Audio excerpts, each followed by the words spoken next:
कौशल्य, समतोल आणि कार्यजीवन व्यवस्थापन. Stay skilled, stay balanced.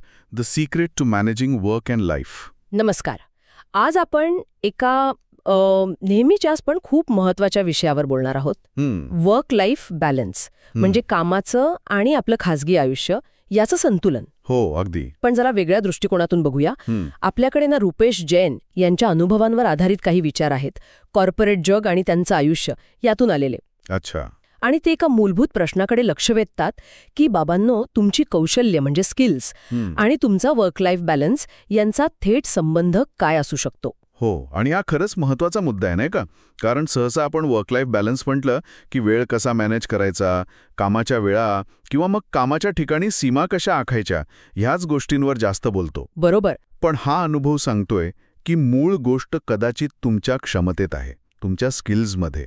म्हणजे आजच्या चर्चेतून आपल्याला हेच बघायचंय का नाही की या संतुलनामध्ये कौशल्यांची भूमिका नेमकी काय? अगदी. तर या अनुभवाचा मुख्य विचार काय आहे तो असा मांडलाय की जर तुमच्याकडे म्हणजे जे काम तुम्ही करताय त्यासाठी आवश्यक स्किल्स नसतील तर तुम्हाला समाधानकारक वर्क लाईफ बॅलन्स मिळणं जवळजवळ अशक्य आहे. बापरे, हे तर खूपच थेट विधान झालं. हो ना, मलाही तेच वाटलं. पण त्याचा अर्थ समजून घ्यायला हवा. म्हणजे असं बघा, एखादं काम आहे आणि ते करायला जी स्किल्स लागतात ती तुमच्याकडे कमी आहेत किंवा नाहीत, मग काय होतं? वेळ जास्त लागतो, साहजिकच. अगदी. समजा साधं उदाहरण घेऊ.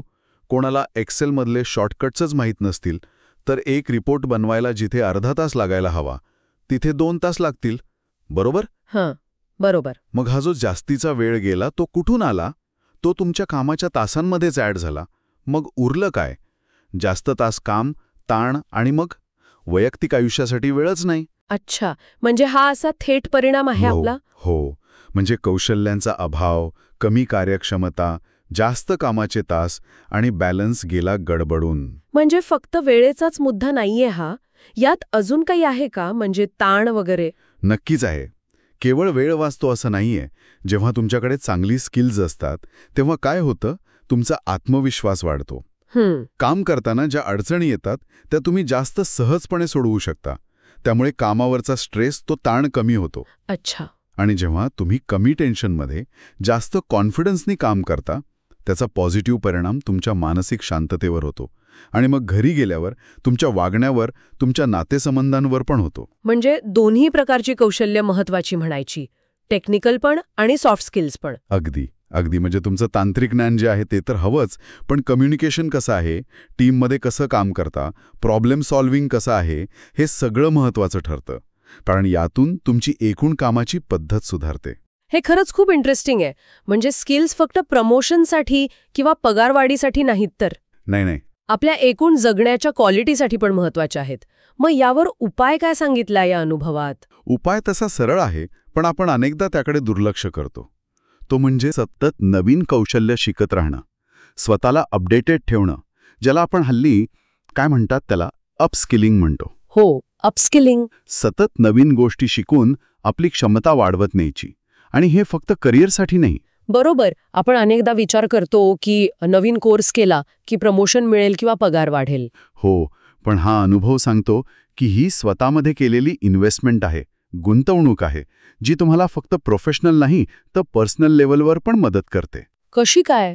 ताण कमी होतो ना, कामात समाधान मिळतं, एकंदर आयुष्यात जास्त आनंद वाटतो. म्हणून याकडे एक महत्वाचा जीवनधडा म्हणूनच बघायला हवं. लाईफ लेसन्स असं म्हटलंय त्यात. ही स्वतःच्या शांततेसाठी, संतुलनासाठी केलेली गुंतवणूक आहे. पण एक विचार येतोय मनात. समजा एखाद्याकडे स्किल्स आहेत, उत्तम आहेत, तो कामात एकदम एक्सपर्ट आहे. ठीक आहे. पण तरीही कामाचा लोडच इतका प्रचंड आहे, म्हणजे कंपनीकडूनच इतकं काम दिलं जातंय की त्याला वेळच पुरत नाही. असंही होतं ना? अगदी बरोबर. तुमचा मुद्दा 100% योग्य आहे. स्किल्स हा काही वर्क लाईफ बॅलन्सचा एकमेव मंत्र नाहीये, नक्कीच नाही.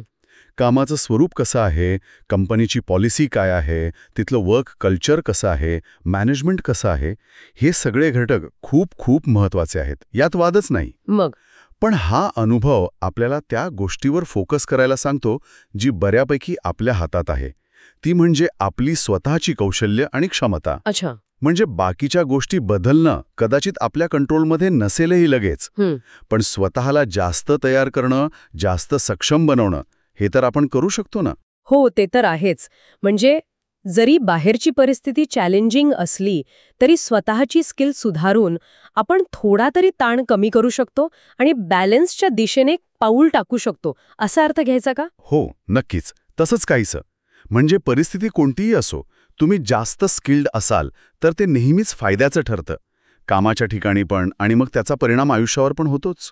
तर या अनुभवावर आधारित आपल्या चर्चेचा आपण निष्कर्ष असा काढू शकतो की जर वर्क लाईफ बॅलन्सचा पाया मजबूत करायचा असेल तर स्किल डेव्हलपमेंटकडे म्हणजे कौशल्य विकासाकडे दुर्लक्ष करून चालणार नाही. बरोबर. हा फक्त करिअरचा भाग नाही, तर एका चांगल्या संतुलित आयुष्याचा महत्वाचा भाग आहे. अगदी वर्क लाईफ बॅलन्सकडे बघण्याचा हा एक वेगळा पण नक्कीच विचारात घेण्यासारखा दृष्टिकोन आहे जो थेट कौशल्यांच्या भूमिकेवर भर देतो. आणि हे जे विचार आहेत हे रुपेश जैन यांचे आहेत. ते त्यांच्या आयुष्यातील अनुभवांवर आधारित हे विचार रुपेश दिलसे या नावाने मांडतात. अच्छा, रुपेश दिलसे, छान आहे.